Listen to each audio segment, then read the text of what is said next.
치밀한 준비로 현실을 돌파라는 제목으로 하나님 말씀을 증거하도록 하겠습니다.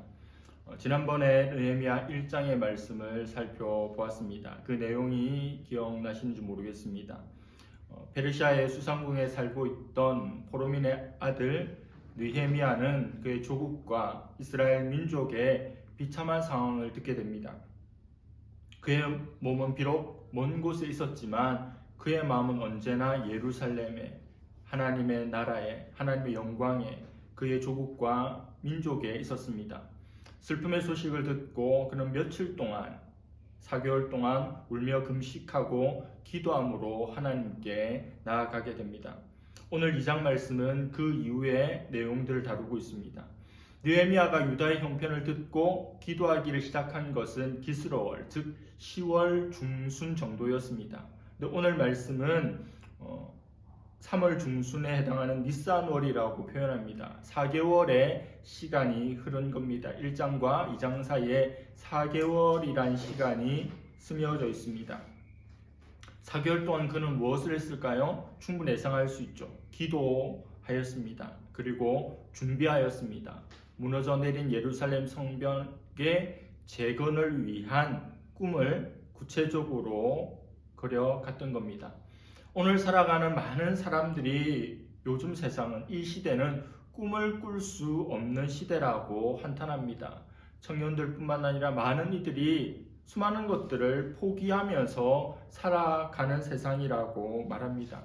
그러나 우리가 살아가고 있는 2023년을 역사적으로 비교해 볼 때 그 어떤 시대나 상황보다 그렇게 나쁜 때가 아님을 알아야 합니다. 오늘의 많은 사람들이 현실의 문제와 어려움 앞에서 좌절하고 낙심하고 꿈을 잘 꾸지 않습니다.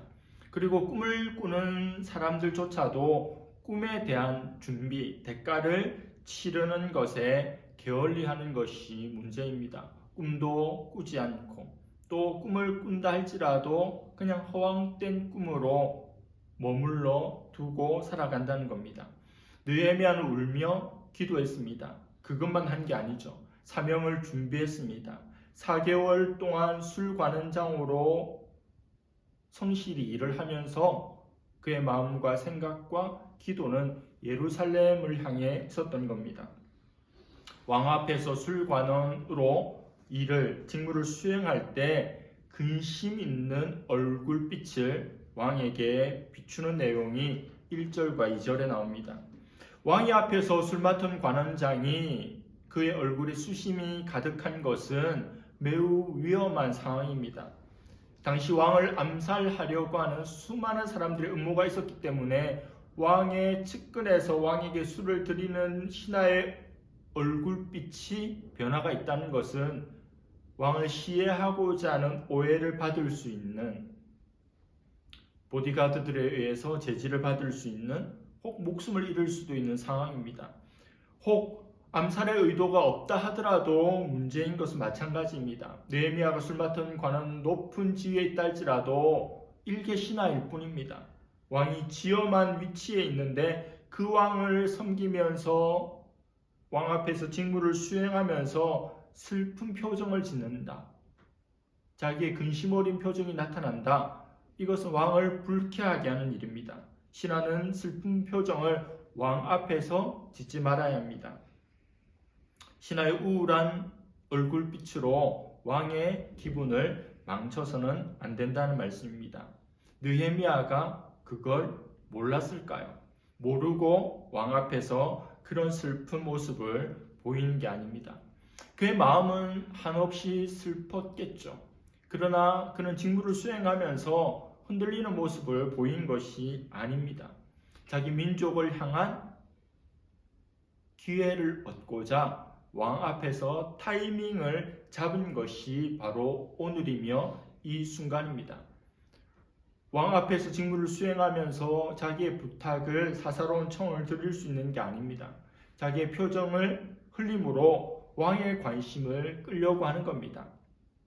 암살하려고 하는 의도가 오해될 수도 있고 왕의 기분을 잡칠 수도 있는 어려운 상황이었지만 이룰 수밖에 없는 겁니다. 그의 관심을, 왕의 시선을 끌 수 있는 마치 벼락에서 뛰어내리는 것과 같은 절박한 도박과도 같은 자기 목숨을 담보한 행동을 한 겁니다. 왜요? 느헤미야에게는 이것 외에 다른 방법이 없었기 때문에 그는 오랫동안 기도하며 준비하면서 왕의 관심을 끄는 것으로 나아가게 된 겁니다. 왕이 느헤미야의 얼굴을 보면서 그의 근심빛을 보고 질문합니다. 평소에는 그렇지 않았는데, 느헤미야가 그렇지 않았는데 오늘 무슨 일이 있는지 슬픈 얼굴을 보입니다. 왜 그러느냐고 질문하죠. 느헤미야는 두렵습니다. 하지만 조심스럽게 그가 준비한 말들을 왕 앞에서 하게 됩니다. 3절부터 6절까지의 말씀입니다. 내용은 이렇습니다. 자기 조상들의 묘지, 무덤이 있는 그 성읍이 불탔다는 겁니다. 내 마음이 어떻게 수심이 가득하지 않겠느냐고 질문합니다. 왕이 그럼 내가 너한테 무엇을 해줄까? 이렇게 질문합니다. 느헤미야는 하나님께 잠시 기도합니다. 짧게 묵도를 합니다. 그리고 왕 앞에서 이야기합니다. 왕께서 만일 좋게 여기시면 허락해 주시고 내가 은혜를 입으면 나를 그곳으로 보내주시면 내가 조상들이 있는 그 성읍에 가서 조상들의 무덤이 있는 그곳으로 가서 그 성을 건축하겠습니다. 라고 대답합니다. 6절에 보니 왕후도 왕 곁에 앉아 있었다 이렇게 표현합니다. 느헤미야는 대답하면서 예루살렘 성이라는 말을 직접적으로 언급하지 않습니다. 이스라엘과 가자 지구 사이에 지금 전쟁이 일어났지 않습니까? 이 전쟁이 벌써 수백 명의 사람들이 죽고 다쳤는데 얼마나 더 확산될지 전 세계가 주목하고 있고 우리도 기도해야 합니다. 러시아 우크라이나 전쟁으로 얼마나 많은 이들이 죽고 고통을 당했습니까? 또 중동의 하얗고라고 하는 이스라엘에서 이와 같은 일이 일어나게 된 겁니다. 예루살렘이라고 하는 말은 매우 정치적으로 민감한 말입니다. 예루살렘 성을 제가 재건하겠습니다 이러면 왕의 귀에 그게 탁 걸릴 수밖에 없는 겁니다. 왜냐하면 아닥사스다 왕이 예루살렘 성의 재건을 얼마 전에 몇 년 전에 금지시켰습니다. 왕이 금지시킨 그 예루살렘에 대한 표현이 들릴 때, 단어가 귀에 부딪힐 때 거부감이 들지 않겠습니까? 그러나 느헤미야는 의도적으로 예루살렘이란 말을 쓰지 않습니다. 단지 내 선조, 내 조상들이 묻혀있던 무덤 그 성읍이 불탔습니다. 무너졌습니다. 황폐합니다. 라고 말합니다. 이스라엘뿐만 아니라 고대 근동의 사람들 또 이 왕에게도 조상을 잘 섬기고 돌보아야 된다는 마음이 있는 겁니다. 민감한, 정치적으로 민감한 표현들, 단어들을 다 빼버리고 도의적이고 선조에 대한, 조상에 대한 그런 마음을 부각시켜서 왕의 마음을 흔들고자 하는 것이 느헤미야의 의도입니다. 느헤미야는 왕 앞에 질문을 받고 예상했던 질문이고 자기가 준비한 대답을 거침없이 쏟아놓으면서도 하나님 앞에 기도합니다. 잠깐 짧게 화살 기도라고 하는데 이 순간 하나님께서 날 도와달라고, 이 순간 내가 지혜롭게 말하게 해달라고 기도하는 겁니다. 그러나 이 짧은 기도는 긴 수많은 넉 달 동안의 기도가 뒷받침된 근거가 된 기도입니다.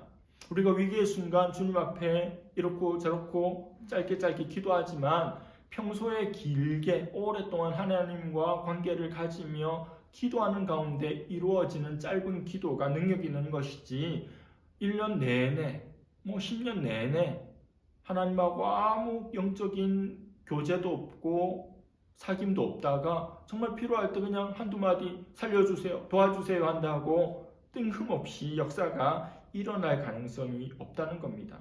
느헤미야는 짧게 기도했지만 오래 기도하는 중에 짧게 기도한 겁니다. 오늘 이 상황, 왕이 질문하고 느헤미야가 대답하는 모든 이 상황 다 느헤미야가 오랫동안 기도하면서 준비하면서 생각했던 바로 그 타이밍입니다. 얼굴에 수심이 있는 것도 용이 주도하게 준비한 겁니다. 왕비가 동석하고 있었다는 말이 굳이 있는 이유는 뭘까요? 이 당시에는 왕비가 모든 공적인 자리에 동석하지 않습니다. 지금의 대통령과 영부인처럼 늘 함께 다니지 않습니다. 사적인 연회, 파티의 자리에 왕비가 오게 되는데 지금 이 자리가 그런 상황이라는 겁니다. 저는 담임 목사님께 전화를 할 때나 어른들에게 전화를 할 때 또 어려운 이야기를 부탁드리고 전화를 할 때 주로 한 오후 2시 정도에 합니다. 그것을 오랫동안 생각하고 기도하고 준비하지만 이런 아침이나 오전에 매우 민감하고 예민한 시간에 전화하지 않습니다. 사람이 긴장이 풀어지고 느슨하고 마음이 여유 있는 그때 어른들께도 전화하고 또 보고할 것들도 보고하고 상의할 것들도 상의하지 아무 때나 하는 게 아닙니다. 느헤미야도 이 중요한 이야기를 하면서 공적인 매우 긴장감이 충만한 때에 하는 것이 아니라 파티의 자리, 마음의 문이 열리고 여유가 있고 어떤 부탁이라도 들어줄 수 있는 그러한 때, 그 연애 시간에 왕에게 슬픈 표정을 보이고 이런 질문과 대답을 하는 겁니다. 지혜로운 모습이죠. 선한 일, 올바른 일, 오랫동안 준비하고 기다린 일도 결정적인 순간에 어그러질 수가 있습니다. 맨 마지막이 제일 중요하지 않습니까? 어제 축구를 한일전을 했는데 어떤 선수가 너무 드리블도 잘하고 사람들 잘 제꼈는데 너무 급한 나머지 제일 중요한 슛할 때 조금 더 신중하게 조금 더 정확하게 날려야 되는데 드리블도 잘하고 수비수도 잘 제꼈는데 여유가 없다 보니까 쫓기는 마음에 슛을 아무렇게나 한다면 정성을 들이지 못한다면 지금까지 자기가 했던 것들에 그렇게 의미가 없어지잖아요. 빛을 발하게 되는 겁니다. 한순간 집중해야 된다면 가장 중요한 슛을 때릴 때 골키퍼를 피해서 빈 골문으로 정확하게 날려야 하는 것처럼 느헤미야가 4개월 동안 준비하고 이 타이밍을 계산했는데 터무니없는 때에 이런 이야기를 했다면 씨알도 먹히지 않았을 수 있다는 겁니다. 하나님의 선한 일이고 오랫동안 준비했던 일이라도 엉망이 될 수 있어요. 그래서 우리는 지혜롭게 일들을 준비해야 합니다. 왕이 이렇게 질문하고 또 느헤미야가 그렇게 대답하는 것이 오늘 본문의 앞부분에 나옵니다. 느헤미야가 예루살렘 성의 형편을 들은 것은 4개월 전입니다. 그가 하나님 앞에 금식하며 울며 기도하면 하나님께서 즉각적으로 들어서 응답해 주셔야 하지 않겠습니까? 당장 그의 기도에 역사하지 않아야겠습니까? 하나님께서도 원하시는 일이고 느헤미야에게 소원을 두신 일인데 굳이 4개월 동안 120일이라는 시간이 왜 필요했을까요?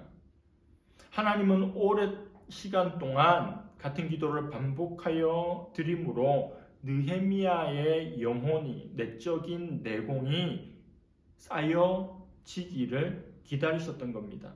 우리의 기질, 우리의 바람과는 달리 하나님은 우리의 내면에 관심이 많습니다. 어떤 일을 이루어지는 것보다는 우리가 변화되고 우리가 성장하고 성숙하는 것에 관심이 있습니다. 그래서 기다림이란 시간은 우리 영혼이 빚어지는 시간입니다. 이 기다림의 시간을 잘 보낼 때 내가 성숙하고 그런 성숙한 나를 통해서 하나님께서 하나님 일들을 이루어 가는 겁니다. 4-5개월 참 긴 시간이지만 기도하면서 간절히 기도하면서 기다리며 준비하면서 기회를 포착하고 지혜롭게 왕 앞에 나아가게 하신 것이 하나님의 뜻입니다. 왕은 그에게 질문합니다. 내가 너를 예루살렘으로 보낼 것이다. 너 언제 돌아오겠느냐? 여러분, 그러면 느헤미야가 아직 출발도 하지 않았는데 일도 시작하지 않았는데 언제 끝나고 돌아올 것인지를 질문하니 상당히 좀 황당한 질문일 수 있죠. 그런데 느헤미야는 이미 모든 계산, 모든 준비가 끝났습니다. 왕의 이 당황스러운 질문에 정확하게 구체적인 시간 계획을 알려주고 있습니다. 느헤미야는 시작하지도 않은 일이 언제 끝날지에 대한 완벽한 마스터 플랜, 청사진을 가지고 있었습니다. 느헤미야를 탁월한 지도자라고 이야기를 많이들 합니다. 거의 완벽한 모습이죠. 하나님 앞에 늘 기도하고 금식하고 또 영적으로 성숙하고 훌륭할 뿐만 아니라 단지 기도하고 하나님 앞에서 살아가는 것뿐만 아니라 자기에게 주어진 문제, 삶의 환경과 정황 속에서 정확하게 준비하고 그 문제를 해결해낼 수 있는 탁월한 능력도 갖춘 존재입니다.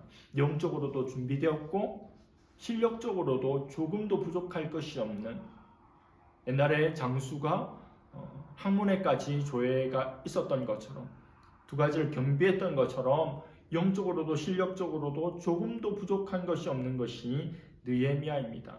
느헤미야가 그렇게 왕 앞에 이야기하자 왕이 긍정적인 반응을 보입니다. 사실 느헤미야가 슬픈 표정을 지었을 때도 왕이 어디 그런 표정이야 이런 뉘앙스가 아닙니다. 너 평소에는 그렇지 않더니 무슨 일 있니? 건강이 안 좋니? 집안에 무슨 어려움이 있니? 이런 걱정에 관심이죠. 그러니 느헤미야가 이런 요구를 하는데도 그것에 대해 긍정적으로 반응합니다.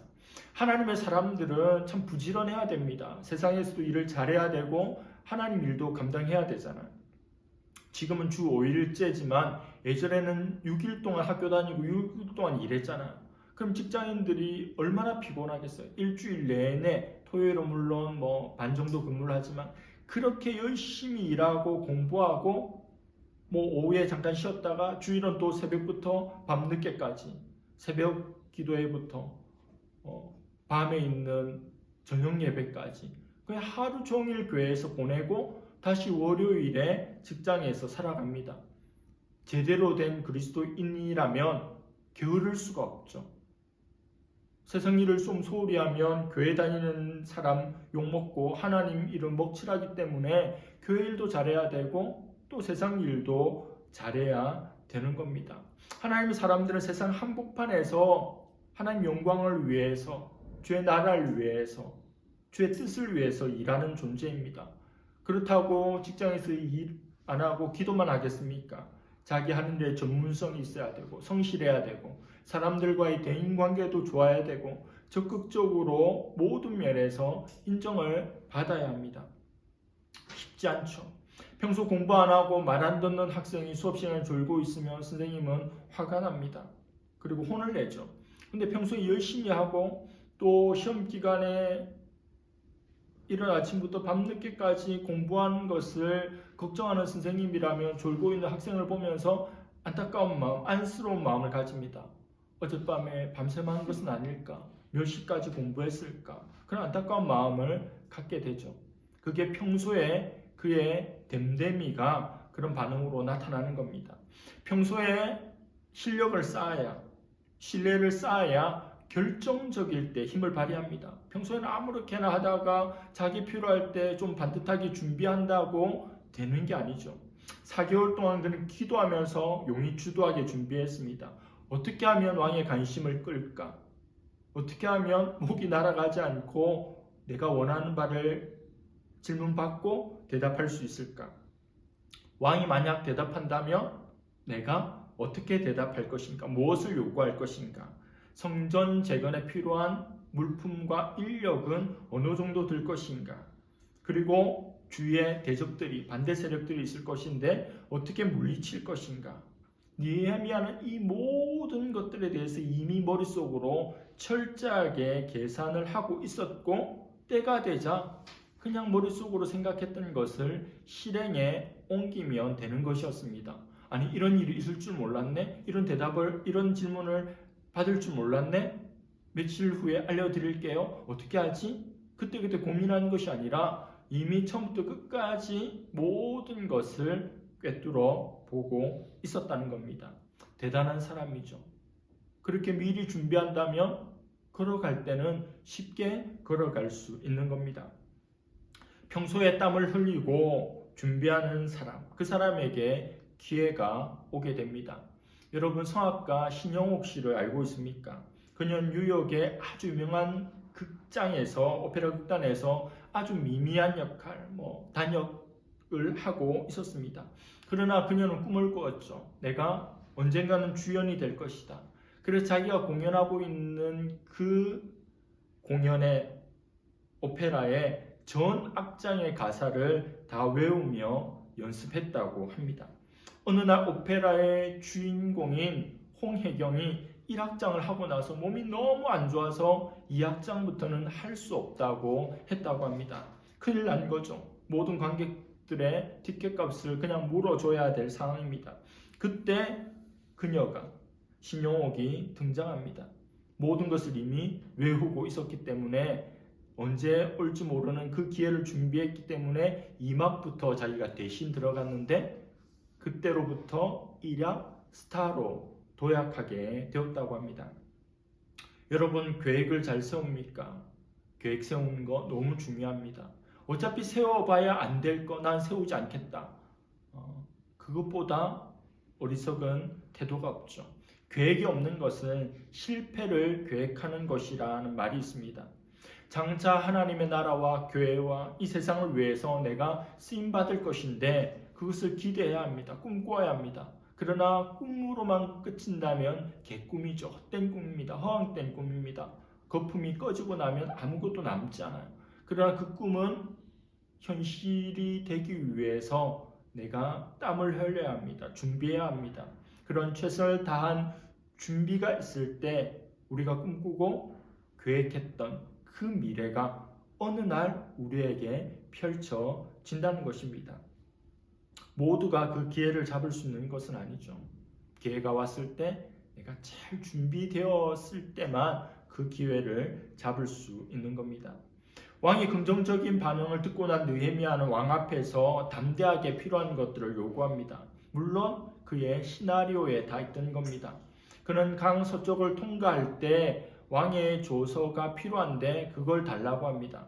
지키는 사람들이 있으니 왕으로부터 내가 허락받고 온 것이라고 하는 문서를 달라는 겁니다. 그리고 필요한 제목들, 나무들까지 당당하게 요구합니다. 느헤미야는 예루살렘 근처에 왕의 산림감독, 나무를, 숲을 관리하는 관리의 이름이 아삽이라고 하는 것을 알 정도로 모든 것을 면밀하게 준비했습니다. 느헤미야를 보면서 참 대단하다. 얼굴에 철판 깔았구나. 그냥 허락받아서 휴가를 갔다 오거나 또 출장을 가는 것만으로도 대단한 일인데 이것 달라 저것 달라 다 요구하고 있구나 이런 생각을 할 수 있습니다. 그러나 느헤미야는 자기 개인 일을 하는 게 아닙니다. 내가 휴가 갈 테니까 휴가비도 주고 이렇게 해주십시오 하는 게 아닙니다. 느헤미야는 한 개인이지만 하나님의 일을 하고 있습니다. 하나님의 일을 하고 있기 때문에 그가 이런 담대함과 대담함을 가진 것은 자기로부터 기인한 것이 아니라 하나님의 일이기 때문에 당당하게 요구할 수 있는 겁니다. 우리가 하나님 일을 할 때도 이런 태도, 이런 배짱이 필요합니다. 하나님이 돈이 없으신가? 하나님이 능력이 없으신가? 하나님이 못하실 일이 있으신가? 내가 나의 믿음과 나의 실력과 나의 어떠함으로 하나님 앞에 기도하고 행하는 것이 아니라 하나님의 일은 하나님의 그 놀라우심 아래 진행되고 내가 그 일에 쓰임받는 것이라고 하는 담대함이 있어야 합니다. 다른 곳에 쓸데없는 배짱 부릴 것이 아니라 하나님의 일을 할 때 영적인 포부가 좀 있어야 된다는 겁니다. 이스라엘 민족의 용서와 구원을 위해서 자기 영혼을 걸고 기도했던 모세와 바울의 기도 같은 그런 기도의 웅장함이 있어야 합니다.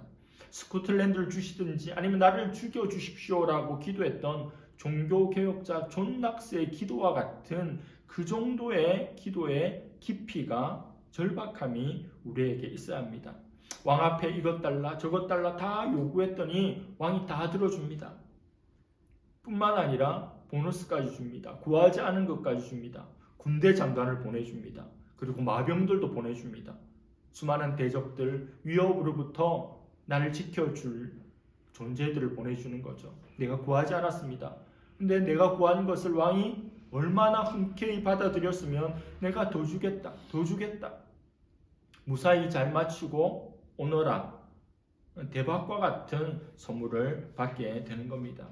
마침내 느헤미야가 수개월에 걸쳐서 바사의 페르시아의 수상궁에서 예루살렘까지 오게 됩니다. 오랫동안 기다려온 일입니다. 오랫동안 준비해온 일입니다. 도착하자마자 기자회견하거나 사람들에게 발표하지 않았습니다. 3일 동안 성벽 재건 프로젝트에 대해서 이런 방구도 하지 않습니다. 이 일은 하나님의 일이라 확신하였기에 자기가 서두를 필요가 없는 겁니다. 내가 잘 준비되고 내가 잘 성숙했다면 결코 서두르지 않습니다. 침착하게 하면 됩니다. 세계적인 운동선수들 보면 허둥지둥 되는 게 없어요. 그냥 차분하게, 아니 저렇게 느리게 해도 되나 싶을 정도로 그냥 차분하게 자기 일을 하는 것들을 보게 됩니다. 말이나 행동으로 일을 그르치지 않습니다. 매우 신중한 태도를 보입니다. 그리고 3일 후에 모두가 잠든 때에 정찰을 나갑니다. 자기가 4개월 전에 또 그 훨씬 전에 들었던 예루살렘 형편을 자기 눈으로 확인하고 싶은 겁니다. 예루살렘 성벽이 무너졌고 성문이 불탔다는 소식을 들었는데 자기가 확인해 보니까 정말 그런 겁니다. 너무 처참하게 무너져 있는 겁니다. 현장 답사를 돌면서 안타까워하며 눈물을 흘리며 기도하지 않았을까요?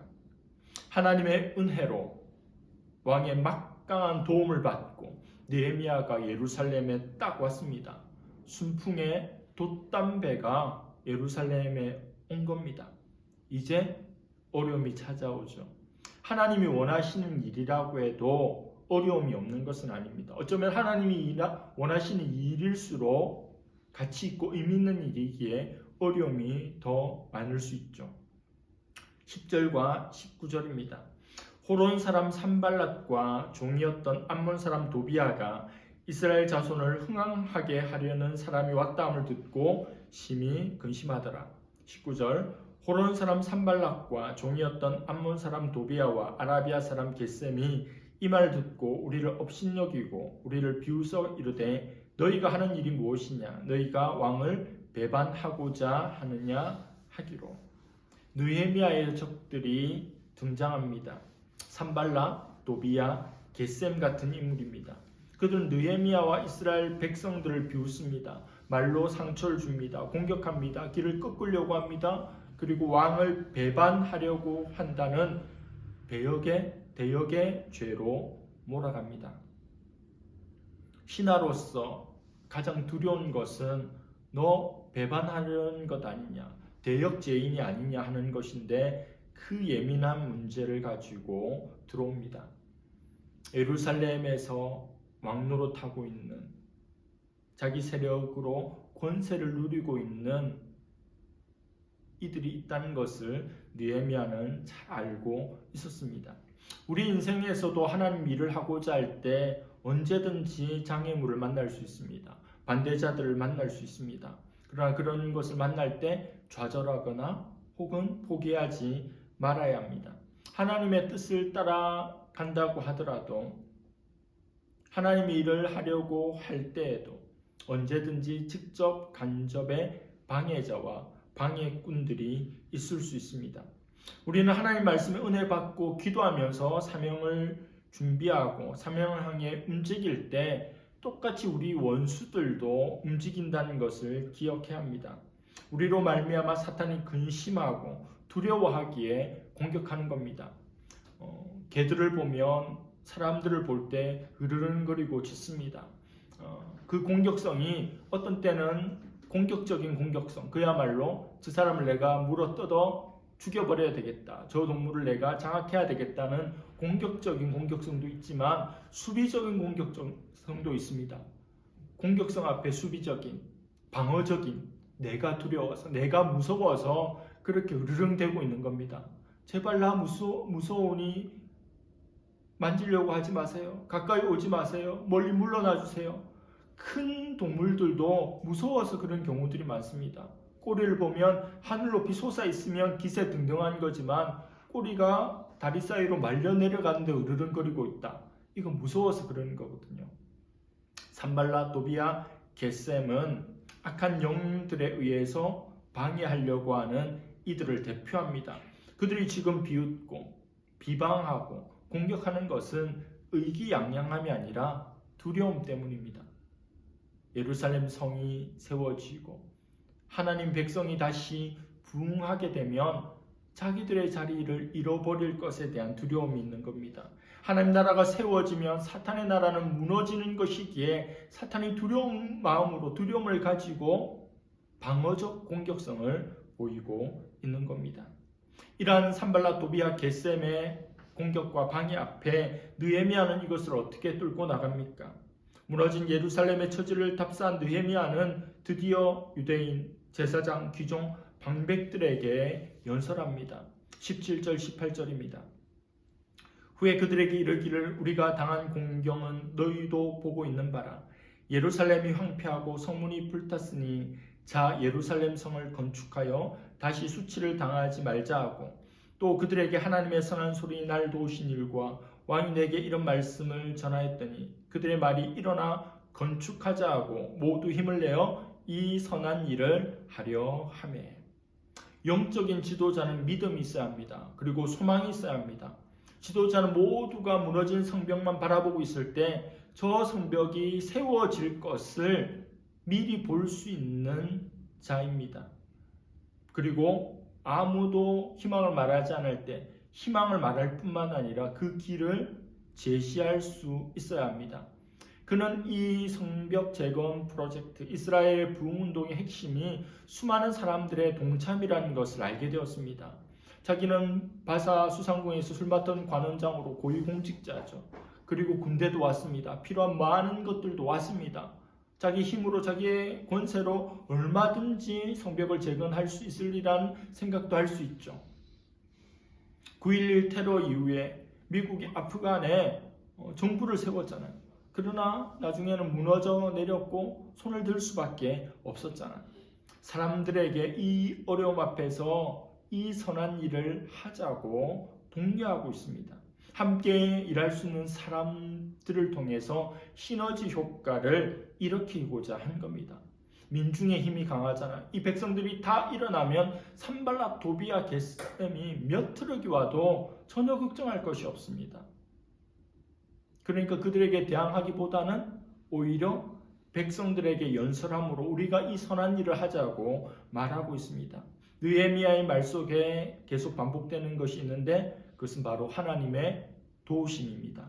8절에 보니 하나님의 선한 소리 나를 도우심으로 왕이 허락했고 왕이 허락받은 걸 내가 기도하고 잘 준비해서 나 허락을 얻어냈어 라고 말하지 않고 하나님의 선한 소리 나를 도왔다고 합니다. 또 18절에도 하나님의 선한 소리 나를 도우신 일과 하나님께서 어떻게 나를 도우셨는지 또 이야기합니다. 그리고 20절에 하늘의 하나님이 우리를 형통하게 하시리니. 지금까지 지내온 것이란 찬송이 있죠. 지금까지 지내온 것이 하나님의 은혜인데 이후에도 하나님의 은혜가 나를 인도해 줄 것이라고 하는 믿음의 고백입니다. 하나님의 선한 손이 나를 도우셨다는 것은 이후에도 그 손이 도우실 것이라는 확신과 믿음으로 말하는 것입니다. 느헤미야는 성벽 재건 그리고 하나님 앞에서의 기회를 치밀하게 준비하고 기도하였고 성공시켰습니다. 내가 잘나서, 내가 대단해서, 내가 훌륭해서 이루어진 일이라 말하지 않습니다. 하나님의 도우심이라고 고백합니다. 대적들에게 성벽 재건은 하나님의 일, 우리는 하나님의 종, 너희들은 이 일에 아무런 상관이 없다고 참견하지 말라고 담대함으로 물리치고 있습니다. 하나님 우리에게 주신 사명이 있습니다. 나의 사명은 너와 같지 않습니다. 그의 사명은 나와 같지 않습니다. 각자에게 주어진 사명, 그 길을 각자가 걸어가는 겁니다. 기도하면서 치밀하게 준비하면서 그 사명을 이루어가는 겁니다. 사명이 이루어지는 데는 수많은 방해와 위협과 또 어려움이 있습니다. 그러나 신실한 주의 백성들은 함께 모여 힘을 모아야 하고 하나님께서 도와주셨고 또 하나님께서 이후에 도와주실 것이라는 확신을 가지고 나아가는 겁니다. 추석 이후에 또 새로운 달이 시작되고 또 새로운 계절이 우리 앞에 오고 있습니다. 지금까지 하나님께서 도와주셔서 이곳 가운데 왔습니다. 에베네셀의 하나님입니다. 그 하나님께서 이후에도 신실하게 이전에 경험해보지 못한 그 신실하심으로 일하실 하나님을 기대하며 그 사명의 길을 걷는 저와 여러분들 될 수 있기를 간절히 바랍니다. 하나님 아버지 감사합니다. 오늘 느헤미야 2장의 말씀을 살펴보았습니다. 예루살렘 성의 소식을 듣고 눈물을 흘리며 근심하며 기도했던 느헤미야는 왕 앞에 나아가 왕과 대화하며 준비한 모든 것들을 왕 앞에 말하며 필요한 것들을 얻고 예루살렘에 오게 됩니다.